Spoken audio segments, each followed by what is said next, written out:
अपने संसदीय कार्य मंत्री श्री अनंत कुमार जी का कि जिन्होंने मुझे आज इस महत्वपूर्ण विषय पर बोलने का अवसर यहाँ पर पार्टी की ओर से दिया है।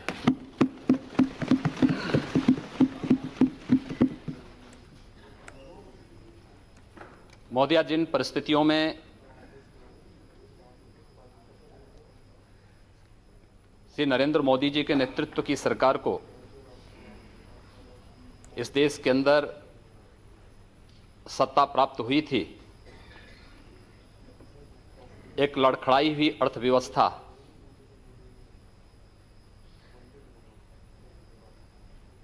विकास दर में निरंतर हो रही गिरावट, देश में अविश्वास का माहौल और जिस दृढ़ता के साथ पिछले 3 वर्षों के अंदर देश की विकास दर को आगे बढ़ा करके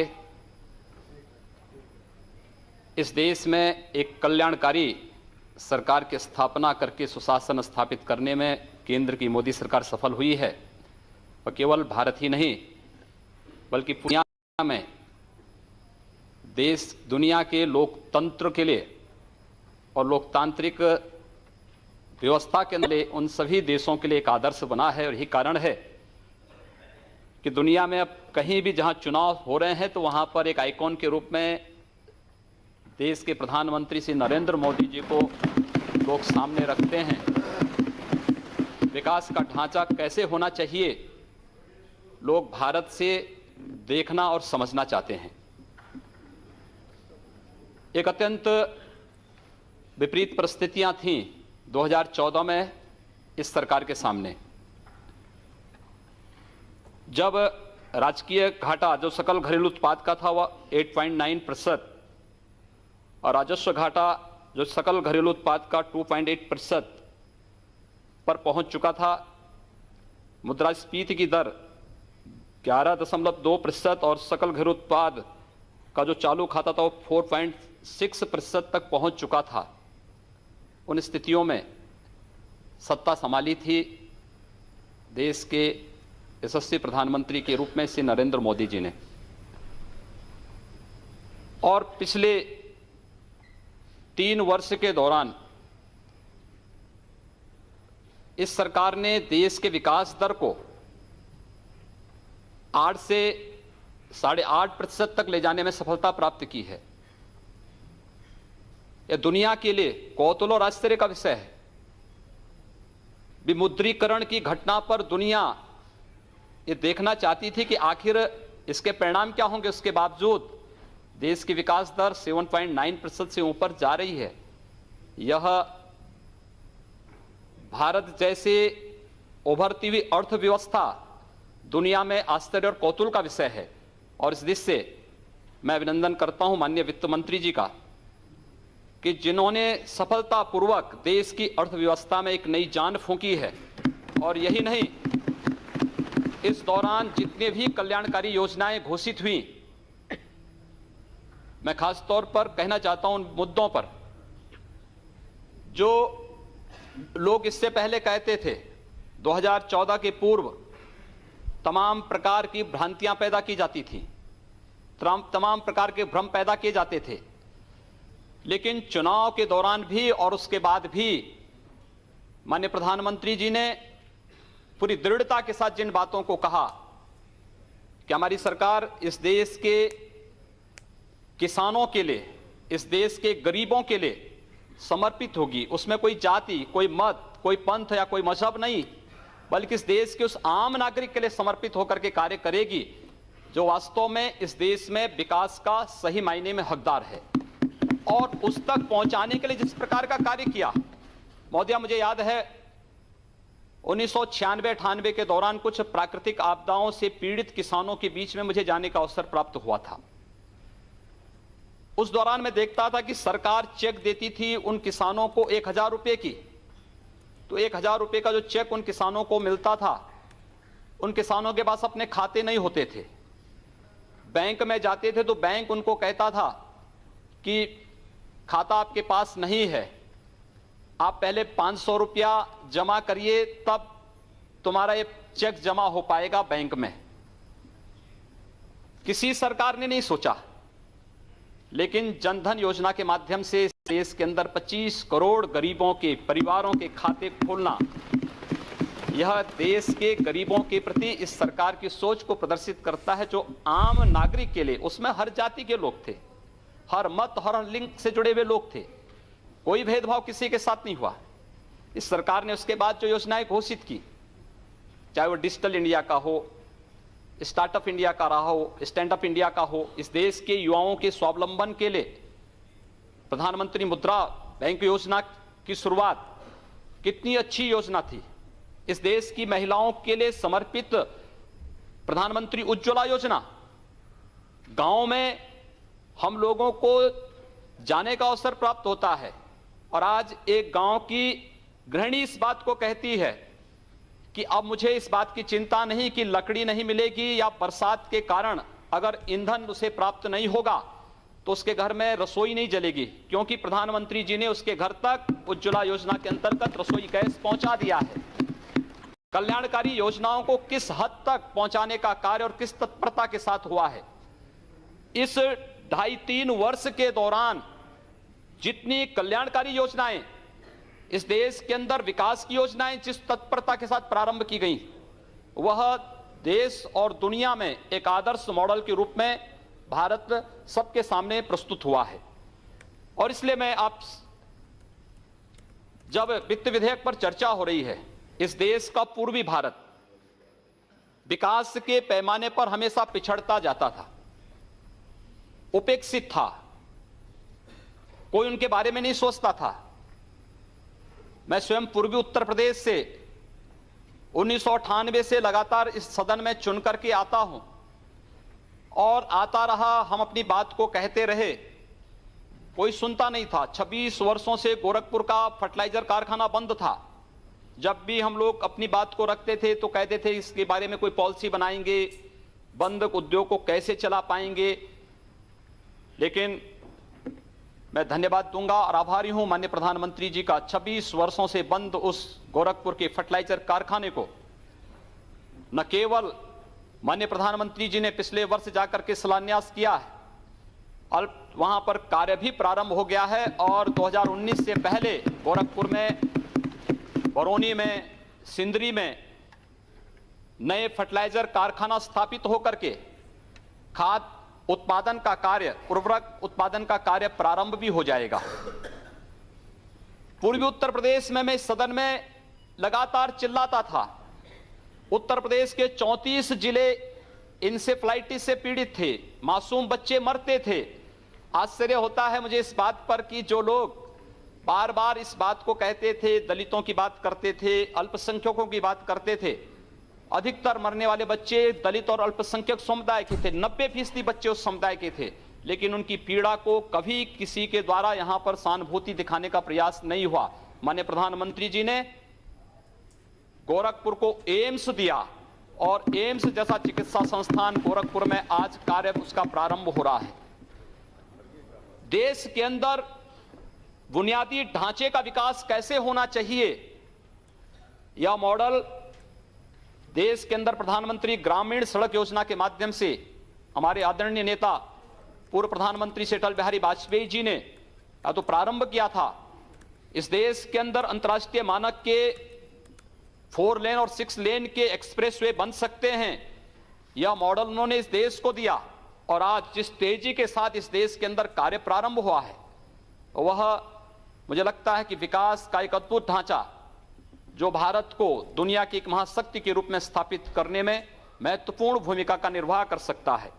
महोदय, मैं आभारी हूं कि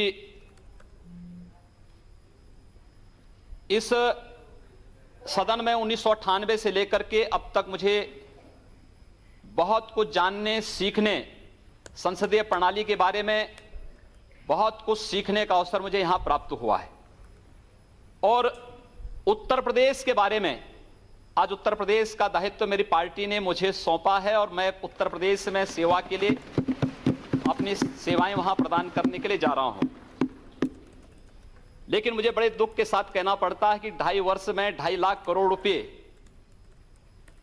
केंद्र की मोदी सरकार ने उत्तर प्रदेश को दिए, लेकिन इस दौरान मात्र 78,000 करोड़ रुपए ही उत्तर प्रदेश के अंदर व्यय हो पाए हैं, क्योंकि उनका कोई विकास का ढांचा नहीं था।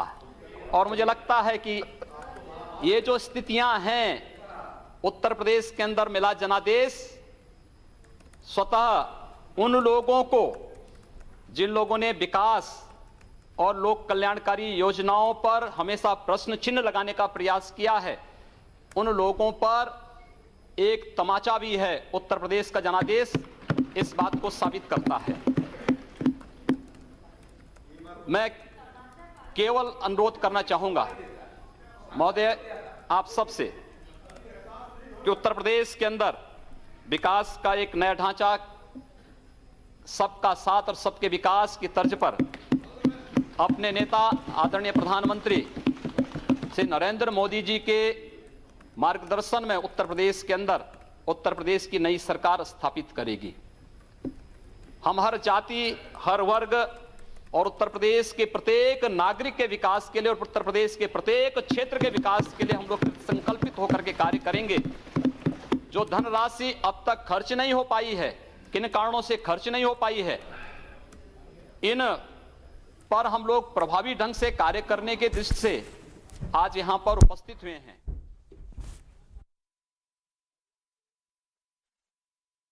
पहली बार इस सदन में चुन करके आया था, उस समय जब मेरी उम्र उस समय मात्र 26 वर्ष की थी, मैं बहुत पतला था। जब मैं यहां आता था तो अभी भी कोई बहुत मोटे नहीं है। अभी ठीक वैसा वजन बढ़ा। महोदय उस समय गोरखपुर की स्थिति ऐसी थी कि जब मुझे यहां पर उस समय के उर्वरक और रसायन मंत्री श्री सुरजीत सिंह बरनाला जी ने जब मुझे देखा तो मैं गोरखपुर खाद कारखाने के बारे में उनसे चर्चा करने के लिए गया तो मुझे आधा घंटा घूरते रहे, देखते रहे। उन्होंने कहा आप गोरखपुर से चुन के आए हैं? मैंने कहा जी हाँ। कहा गोरखपुर से? मैंने कहा हाँ। तीसरी बार उन्होंने फिर पूछा, कहा गोरखपुर से ही? मैंने कहा हाँ, गोरखपुर उत्तर प्रदेश से। तो मैंने कहा आप सरदार जी ऐसा क्यों पूछ रहे हैं? उन्होंने कहा इसलिए क्योंकि मैं एक बार गोरखपुर गया था एक चुनावी सभा को करने के लिए, लेकिन दोनों ओर से बम चलने लगे, मैं भाग गया, तब से मैं गोरखपुर दोबारा नहीं गया। ये छवि थी गोरखपुर की। मुझे बहुत धक्का लगा इस बात को सुन करके कि हमारे शहर के बारे में, हमारे जिले के बारे में लोग इस प्रकार की बातें करते हैं। मैं गोरखपुर गया, मैंने गोरखपुर के सभी व्यापारिक संगठनों को, सांस्कृतिक और सामाजिक संगठनों को बिठाया। मैंने कहा भी बाहर हमारे बारे में इस प्रकार का संदेश है, हमें सामूहिक रूप से इस लड़ाई को लड़नी है। सरकार कोई भी हो वह चलती रहे, लेकिन इस समाज की समस्या है, हम इसका समाधान यहां मिल बैठ करके करें। और महोदया मैं विश्वास के साथ कह सकता हूं कि पिछले 15 वर्षों में उत्तर प्रदेश के बारे में आज जो बातें जो गोरखपुर के बारे में 1998 में मुझे सुनने को मिलती थी, आज उत्तर प्रदेश के बारे में पूरे देश के अंदर उस प्रकार की चर्चाएं होती थी। लेकिन मैं कह सकता हूं कि इन 15 वर्षों में हम लोगों ने गोरखपुर में एक भी व्यापारी को गुंडा टैक्स नहीं देने दिया, एक भी व्यापारी का, किसी भी चिकित्सक का अपहरण नहीं करने दिया, कहीं हमने किसी को अराजकता नहीं फैलाने दी। 5 वर्ष में उत्तर प्रदेश के अंदर 403 दंगे हुए, हमारे पूर्वी उत्तर प्रदेश में एक भी दंगा नहीं हुआ है। और हम फिर कह सकते हैं कि अब उत्तर प्रदेश में भी इस प्रकार की स्थिति हम लोग स्थापित करने में सफल होंगे, कोई संदेह इसमें किसी को नहीं होना चाहिए। और मैं इस बात को और भी पुरजोर तरीके से इसलिए कहना चाहूंगा, लोग मेरी उम्र के बारे में कह सकते हैं, मैं आदरणीय राहुल जी से 1 वर्ष छोटा हूं। खड़के जी, राहुल जी यहां पर सदन में नहीं हैं, मैं उनसे 1 वर्ष छोटा हूं उम्र में। और मुलायम सिंह जी की पार्टी के कोई यहां नहीं है। अखिलेश यादव से 1 वर्ष बड़ा हूं।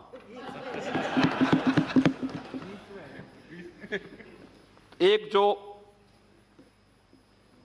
दोनों की जोड़ी के बीच में मैं जो आ गया, मुझे लगता है कि यह आपकी विफलता का एक बड़ा कारण हो सकता है। लेकिन मैं आप सबको आमंत्रित करूंगा, आप सबका प्यार और स्नेह।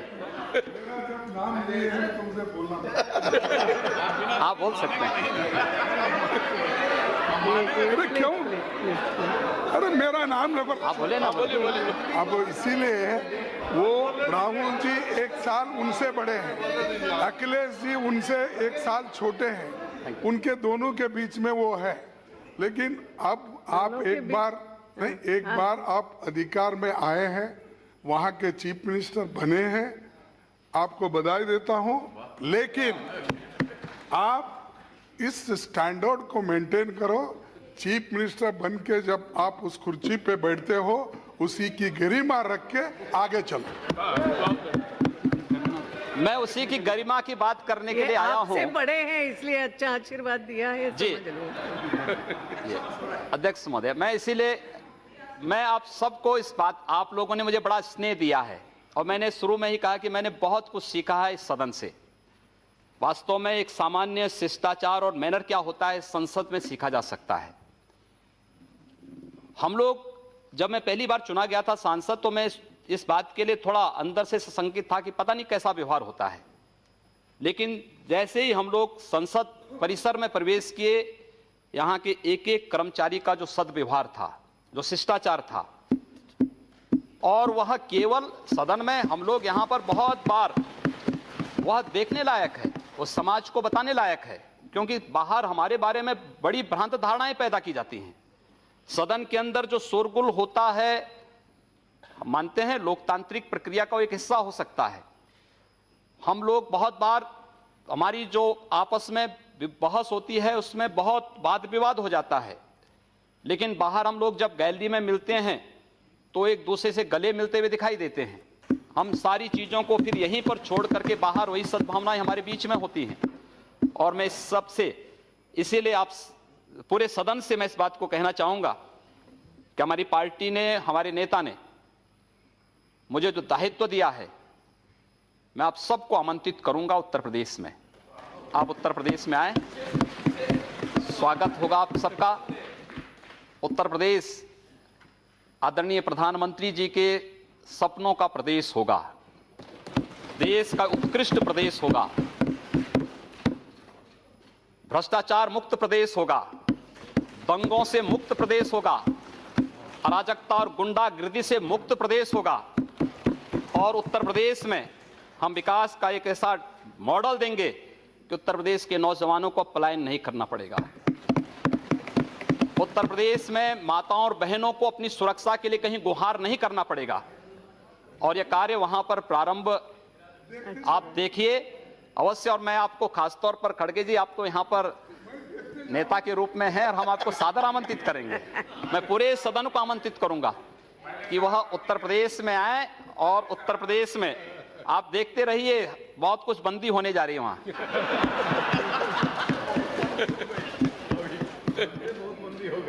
बहुत कुछ वहां पर बंद होने जा रहा है।